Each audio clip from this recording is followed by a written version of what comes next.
અને ભગવાન સૂર્યનારાયણ વિદ્યા કહેતા જાય અને ગુરુ દક્ષિણા દેવી પડે અને ત્યારે ભગવાન સૂર્ય કહે છે કે મારો જ અંશ સુગ્રીવ છે, સુગ્રીવની સાથે રહેજો, સુગ્રીવનો વાળ વાંકો ન કરતો. અને નીચે વાલી અને સુગ્રીવ આ બંનેને વેર થઈ ગયું, બંને ભાઈઓનો સંપ નહીં અને વૈમનસ્ય થઈ ગયું. અને સુગ્રીવ ડરીને એક પર્વત ઉપર રહેતા હોય, એ પર્વત ઉપર વાલી આવી ન શકે કારણ કે એક ઋષિનો શાપ. પણ હવે વાલી શું કરતો, આમ તો દુષ્ટ માણસો હોય એની ચાલ બતાવે, એટલે વાલી એવું કરતો કે સુગ્રીવ જેવા એકવાર પર્વતે ઊભા હોય ને એટલે એકવાર આવે, આકાશમાં ઉડીને આવે ને એક પાટું મારીને ભાગી જાય.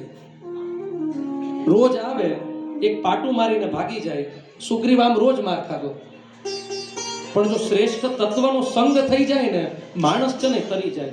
આ સુંદરકાંડ, હનુમાન ચાલીસાના પાઠ, આ બગદાણા જેવા ધામમાં આપણે રિચાર્જ થવા આવીએ છીએ એટલા માટે કે સંસારમાં આપણી ઉર્જા આટલી વપરાઈ જાય છે, બેટરી લો થઈ જાય. આ બધા સ્થાનકો છે ને એ ચાર્જિંગ પોઈન્ટ છે જેમાં આપણે પ્રાણ તત્વની ઉર્જા પુરાય.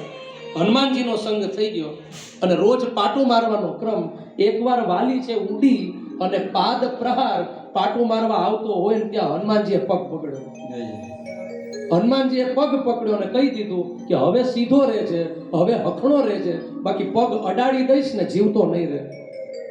અને ત્યારથી વાલી હેરાન કરતો બંધ થઈ ગયો. કેમ સંસારમાં એવા દુષ્ટ વાલી જેવા હોય, એ પાદ પ્રહાર કરે, પોલિટિક્સ રમે, પણ હનુમાનજીનો સંગ હશે, બાપાનું સાનિધ્ય હશે ને, આવા વાલી જેવા ફાવશે નહીં. એટલા માટે હનુમાન ચાલીસા છે, સુંદર કાંડ છે. સુંદરે કિમ ન